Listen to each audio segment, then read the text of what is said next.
西根湖。 Those curving lines. Other ways later because we have some really cool building. We moved to the center of a stinky city. Lincoln, so they never have to march the field for years. Motivated Fulton House. We looked at the top of Fulton. You see those round curves.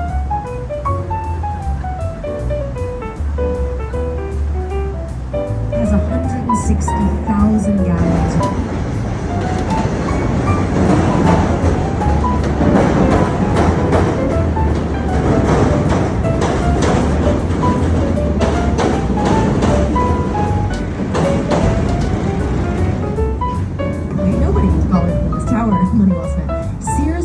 A royal family on the skyline. The sucker is way up the side of Sears. So high, and then we just set the rest of the rig and the merchandise mart here. There's the same square footage of space in the mart as there is in Sears Tower. It's just horizontal. That's 73.